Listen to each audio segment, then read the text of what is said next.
TYT Sports, Ben Mankiewicz. Anna has been kind enough to join me here, JR and Jesus out there. Anna, do you know Drew Brees? I have no idea who Drew Brees is. Right, good thing we brought you out here. Okay, so Drew Brees is the quarterback for the New Orleans Saints. Mm-hmm. They won the Super Bowl last year. It means nothing to you at all? Remember when the Saints won? It was a big deal in New Orleans? What is it supposed to mean to me? It's exciting, I guess. But they won the Super Bowl last year. It was New Orleans. Yeah. Katrina, it was a big deal. Yeah. Jesus, why are you even here? That guy means nothing. Oh, Drew Brees. Okay, so anyway, Drew Brees, they win the Super Bowl, and he's a big deal. And he's smaller than the other quarterbacks. He became a big folk hero in New Orleans. Mm-hmm. So anyway, apparently he's interested perhaps in a career in politics, which is exciting because he seems like a smart guy. And I don't know why he seems like a smart guy, but quarterbacks are leaders, and they have to understand some complicated nonsense. So it's possible.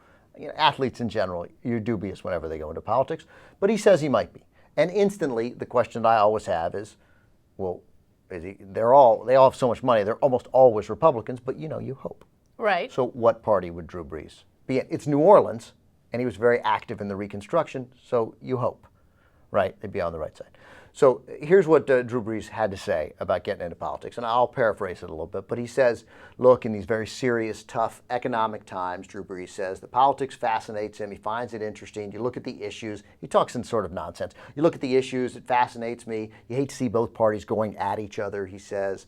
You feel at times that this is counterproductive. Why can't they stick to the issues? Why can't we just work to resolve the problems the country has and has the rest of the global economy and the rest of what the global economy has focus on things that we can do to help?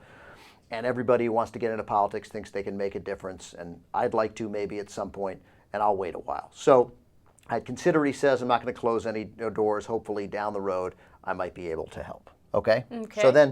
So we wanted to ask a question here. So like the issue being Drew Brees, Democrat or Republican?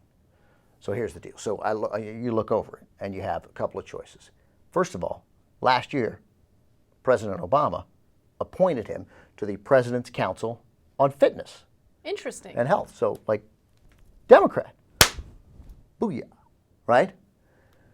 In 2009, he visited Guantanamo Bay and said, keep it open.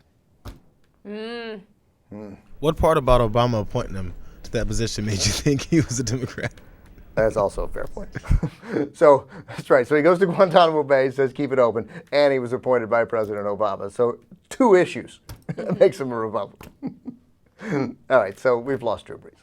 Yeah. I believe JR has ruled. I think part of it was because he's likable. We like him as the player and the person we see him as. I think there's the whole thing with his son. I think he's one of the quarterbacks that has a son with a condition, and we like him. And it seems like he's a level-headed guy.